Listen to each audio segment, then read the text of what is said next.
जय श्री कृष्णा दोस्तों आज हम जानेंगे पितृपक्ष में गरुड़ पुराण क्यों सुनना चाहिए। तो आइए हम जानते हैं पहले अध्याय से।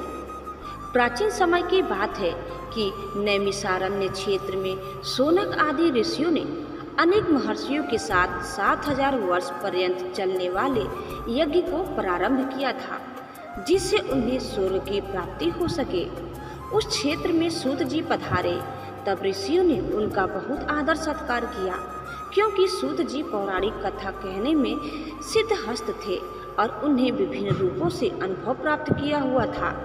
इसीलिए सारे ऋषियों ने उनसे कहा, आप हमें इस संसार, भगवान, यमलोक तथा दूसरे शुभ अशुभ कर्मों के बारे में बताएं, जिससे मनुष्य किस रूप को प्राप्त होता है, इसका ज्ञान हमें देने की कृपा करें। सूत जी ने कहा, इस संसार जगत के निर्माता भगवान विष्णु है। वो जल में रहते हैं, इसीलिए उनका नाम नारायण है। वह लक्ष्मी जी के पति हैं। भगवान विष्णु ने हर युग में भिन्न भिन्न अवतार धारण करके पृथ्वी पर जन्म लिया है, ताकि वह अधर्म का नाश कर सके और पृथ्वी की रक्षा कर सके। भगवान विष्णु ने राम का अवतार लिया और लंका के राजा रावण का वध करके अधर्म को खत्म किया। उन्होंने नरसिंह रूप में राजा हिरण्यकश्यप का वध करके भक्त प्रहलाद एवं दूसरे प्रजा की रक्षा की।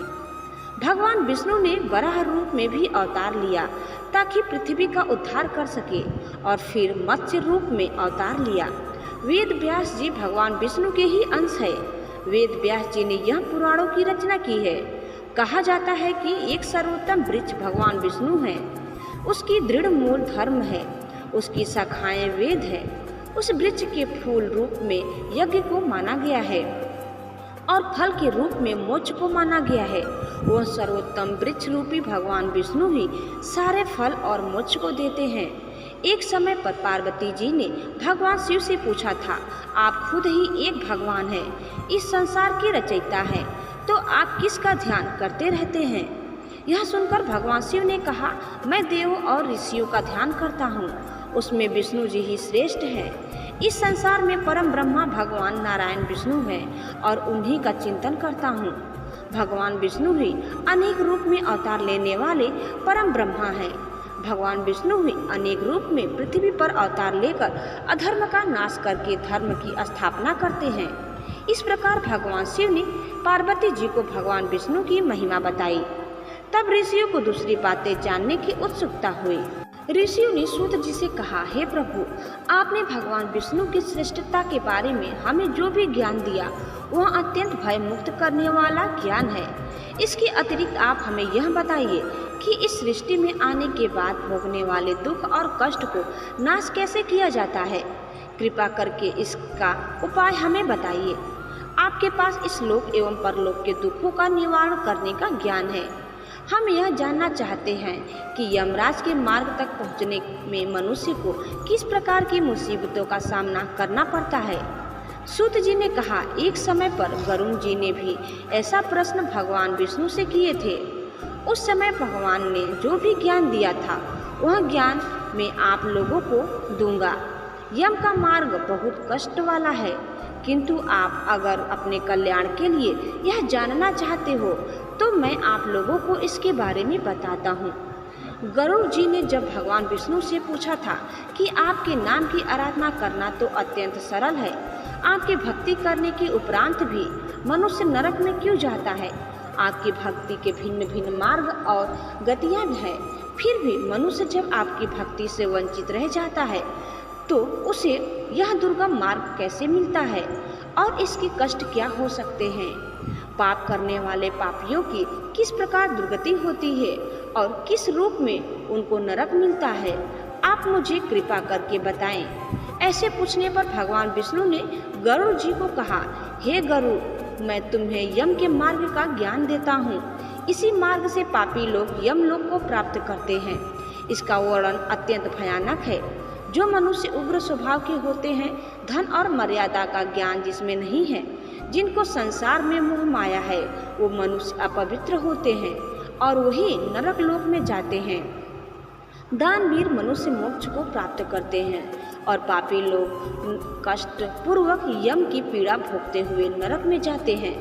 दुष्ट और पापी लोगों को इस संसार में किस प्रकार के दुख मिलते हैं, उनकी मृत्यु किस प्रकार होती है, उसका ज्ञान मैं तुम्हें देता हूँ। इस संसार में जब मनुष्य जन्म लेता ही है, तब वह अपने पूर्व जन्म के कर्मों के हिसाब से इस जन्म में शुभ अशुभ फल भोगता है। बुरे कर्मों के प्रभाव से व्यक्ति को रोग हो जाता है और परेशानियां और रोग से पीड़ित वह व्यक्ति निराश हो जाता है। व्यक्ति कितना भी बलवान हो, युवा अवस्था में उसके पत्नी पुत्र होने के बावजूद वह अचानक से भयभीत होने लगता है। काल उसको घेर लेता है। वृद्धा अवस्था में व्यक्ति को मृतक के समान रहना पड़ता है। घर के लोगों के द्वारा अपमानित होता है और अपमानजनक आहार लेता है। आहार लेने की शक्ति कम हो जाती है और इसकी वजह से चलने फिरने की शक्ति भी कम हो जाती है। कफ के कारण स्वर नलियाँ चल नहीं पाती, स्वास्थ्य बिगड़ने लगता है, खटिया पे पड़ा रहता है, मृत्यु के निकट आ जाता है। मृत्यु के निकट आने पर देवता जैसे मनुष्य की दृष्टि भी दिव्य हो जाती है। मरते समय पापी के पांचों तत्व अपने स्थान छोड़ देते हैं और उसका एक क्षण भी मुश्किल से बीतता है। मनुष्य को इतना पीड़ा होती है जितनी बिच्छू के काटने से होती है। यमदूतों के भय से उसके मुंह से गाज और लार गिरने लगती है। ऐसे ही पापियों के प्राण जब निकलते हैं तब उनको यमदूत मिलते हैं। यमदूत के लाल नेत्र होते हैं और मुख भयानक होता है। उस समय यमदूत अत्यंत क्रोधित होते हैं और उनके हाथ में पास और दंड होता है और वह दांत को पीसते हैं। उनके मुख काले और नख विशाल होते हैं। उनको देखकर प्राणी भयभीत होकर मलमूत्र का त्याग करने लगता है। ऐसी अवस्था में जीव शरीर से बाहर निकल जाता ही है और मुंह में अपने घर को देखता है और उसी समय यमदूत उसे पकड़ लेते हैं। यमदूत उसे गले में रस्सी बांधकर ऐसे ले जाते हैं जैसे गुनहगार को सिपाही राजा के पास ले जाते हैं। वे यमदूत मनुष्य को मार्ग में नरक के भयानक दुख और तकलीफों के बारे में बताते हैं और धमकियां भी देते हैं। यमदूतों की ऐसी कठोर वाणी को सुनता है और तड़पता है। भय से तड़पता वह मनुष्य अपने पापों को याद करते हुए उस मार्ग से जाता है। कुत्ते मार्ग में उसे काटते हैं। उस मार्ग में उसे खाने को खाना और पानी नहीं मिलता। सूर्य की तेज गर्मी में चलना पड़ता है। यमदूत उसे मार्ग में कूड़े से मारता है और घसीट कर ले जाते हैं। इस प्रकार अत्यंत पीड़ा सहकर वह अंधकारमय यमलोक में पहुंच जाता है। वहां उसे उसके पापों का फल मिलता है। यमराज उसे घोर नरक की यातना देकर फिर से मनुष्य लोक में भेजते हैं। अपने पुत्रों द्वारा दिए गए पिंड और दान को वह जीव खाता है, पर फिर भी पापी जीव होने के कारण उसकी तृप्ति नहीं होती है। जिस मनुष्य का पिंडदान नहीं होता वह प्रेत योनि में रहकर निर्जन वन में दुखपूर्वक भ्रमण करते हैं। यम की यातना भोग बिना जीव को मनुष्य के रूप में जन्म नहीं मिलता और वह अन्य योनियों में भटकता रहता है। उस पिंड के रोज 4 भाग होते हैं। उसमें से 2 भाग पंचभूतों को, 1 भाग यमदूतों को और 1 भाग उस जीव को खाने को मिलता है। ऐसे 9 दिन तक पिंडदान करते ही हैं और वो लोग खाते हैं। जब मनुष्य का शरीर जलाते हैं उसके बाद उनके पुत्र जो पिंडदान 9 दिन करते हैं उसे उस दिन को जीव को 10वें दिन देह मिलता है। वह जीव को देह आकार यमलोक मार्ग में अपने कर्मों का भोगना पड़ता है। अब किस तरह से 10 दिनों के पिंड से शरीर बनता है उसे मैं बताता हूँ।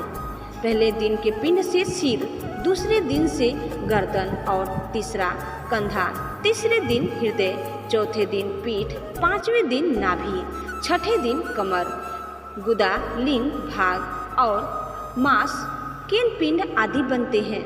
7वें दिन हड्डी और 8वें दिन 9वें जांघ और पैर। 10वें दिन के पिंड से इस शरीर में सुख सुंदर तृप्सा की उत्पत्ति होती है। इस तरह पिंड से शरीर उत्पन्न होता है और फिर 11वें और 12वें दिन के श्राद्ध में 2 दिन तक भोजन करता है। 13वें दिन वह जीव यमदूतों से बंधा हुआ अकेला संसार में आता है। हे गरुड़ बैतरणी को छोड़कर केवल यमलोक 86,000 योजन विस्तीर्ण है। अब इस जीवन में रोज 24 घंटों में क्रमशः 247 योजन यमदूतों के संग निरंतर चलना पड़ता है। चलने वाले इस मार्ग के अंत में 16 ग्राम पड़ते हैं। उनको पार करके धर्मराज के नगर में वो पापी जीव पहुंचता है। उन सब नगर के नाम कुछ इस प्रकार है: सौम्यपुर, सौरीपुर, नगेंद्र भवन, गंधर्व, शैलागम, क्रौच, क्रूरपुर, विचित्र भवन, दूत, खद, नानक, करंदपुर, सुतप्त भवन, रौद्र नगर, पयोरवर्षण, सितध्य, बहुभीति के नाम से जाने जाते हैं। इसके बाद यमपुर है। यमलोक में जाने वाला मनुष्य अत्यंत पीड़ा भोगता है और अपने कर्मों को याद करते हुए पीड़ित होता रहता है। अपने कर्मों के विषय में चिंतन करता हुआ अनेक दुख भोगता है। इस पर भी यदि वो दोबारा जन्म प्राप्त करता है तब उसी प्रकार भगवान को भूलकर कर्म करता है। दोस्तों, भगवान विष्णु की महिमा तथा उनके अवतारों का वर्णन भी हम जानेंगे। पुराणों का प्रवचन शुरू करने से पहले नर श्रेष्ठ भगवान श्री नारायण, भगवती सरस्वती तथा व्यास देव को नमन करना चाहिए। भगवान विष्णु जन्म और जरा से रहित कल्याण स्वरूप है। वह अजन्मा तथा अजर है। उनको अनंत एवं ज्ञान स्वरूप माना जाता है।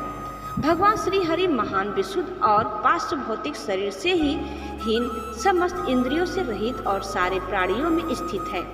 ऐसे भगवान श्री हरि जो सर्वव्यापक, परम पवित्र, मंगलमय है, उनको मैं प्रणाम करता हूँ। मैं भगवान विष्णु, शिव, ब्रह्मा, गणेश और देवी सरस्वती को मन, वाणी, कर्म से वंदन करता हूँ। प्राचीन समय में सूत जी जो सर्व शास्त्रों में पारंगत थे, पुराण विद्या कुशल थे और शांत चित्त वाले थे, वह तीर्थ यात्रा करते हुए नैमिषारण्य क्षेत्र में आ पहुँचे और वहाँ पर एक पवित्र आसन पर स्थित हो गए और भगवान विष्णु की स्तुति करने लगे। नैमिषारण्य वासी शौनक और अन्य ऋषियों ने उसको ऐसे देख उनके दर्शन, पूजा और स्तुति की और उनको बोला, हे सूत जी, आप सर्वज्ञानी हैं, अतः आप हमें बताएं कि देवताओं में सर्वश्रेष्ठ कौन है, ईश्वर कौन है, किसकी पूजा कर सकते हैं, किस देवता का ध्यान करना चाहिए, इस सृष्टि के रचयिता कौन है, धर्म परिवर्तित कैसे होता है, दुष्टों का विनाश कौन करता है, देव का स्वरूप क्या है, जगत की रचना किस प्रकार हुई है, देव संतुष्ट कैसे होते हैं, उनकी प्राप्ति का योग मार्ग क्या है, उनके अवतार कितने हैं और उनकी वंश परंपरा कैसी है, यह सब के विषय में आप हमें कृपा करके ज्ञान दें और भगवान नारायण की उत्तम कथाओं के बारे में बताएं। सूत जी बोले, हे ऋषियों, भगवान नारायण की कथाएं परिपूर्ण ऐसे गरुड़ के विषय में मैं आपको बताता हूँ।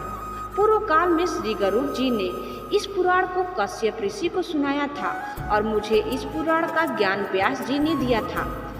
देवों में सर्वश्रेष्ठ भगवान विष्णु ही हैं। उनको ही परम ब्रह्मा तथा परमात्मा माना गया है। जगत के रचयिता वही हैं। वे जन्म मरण से रहित होकर भी इस संसार की रक्षा के लिए भिन्न भिन्न अवतार धारण करते हैं। भगवान विष्णु का पहला अवतार सनत कुमार के रूप में हुआ था। इस अवतार में उन्होंने कठोर एवं अखंड ब्रह्मचर्य का पालन किया था। दूसरे अवतार में उन्होंने संसार की रक्षा के लिए 12 शरीर को धारण किया था। तीसरे अवतार में उन्होंने देवर्षि नारद का रूप धारण किया था और निष्काम कर्म के प्रवर्तन के लिए सात्वत तंत्र का विस्तार किया था। चौथे अवतार में उन्होंने नर नारायण रूप में कठोर तपस्या की और देवताओं और असुरों ने उनकी पूजा की।